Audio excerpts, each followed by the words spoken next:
کربلا میں سب کو شہید کر دیا گیا۔ امام حسین کے صاحبزادے جن کو کربلا میں چھوڑ دیا گیا، زین العابدین جن کا اصل نام ہے علی بن حسین، یہ کربلا میں بیمار تھے، اس لیے جنگ میں شریک نہ ہو سکے۔ جیسے ہی کھڑے ہوتے بخار کی وجہ سے گر پڑتے۔ امام حسین نے کہا، بیٹا آپ نے نہیں جانا جنگ میں۔ زین العابدین کہنے لگے، ابا میرے ہوتے آپ جائیں گے؟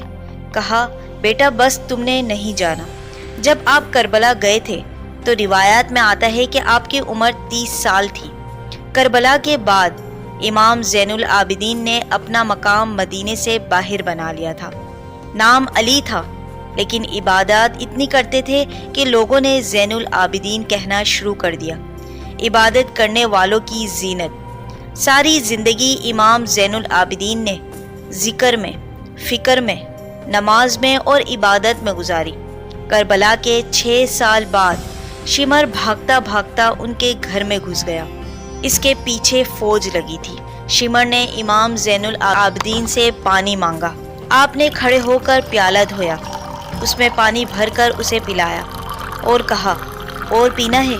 اس نے ایک اور پیالہ مانگا۔ آپ نے ایک اور پیالہ دیا۔ امام زین العابدین نے پھر سے کہا، اور پینا ہے؟ شمر کہنے لگا، شاید آپ نے مجھے پہچانا نہیں۔ امام زین العابدین فرمانے لگے، جب تجھے میں نے دیکھا میرے سارے زخم ہرے ہو گئے۔ میرے چھوٹے بھائی علی اصغر کو تو نے پانی نہیں پلایا، میں تجھے کیسے بھول سکتا ہوں؟ شمر کہنے لگا، پھر آپ نے مجھے پانی کیوں پلایا؟ زین العابدین نے کہا، پانی بند کرنا تیرے جیسوں کا کام ہے، مجھ جیسوں کا نہیں۔ وہ شرم سے پانی پانی ہو گیا۔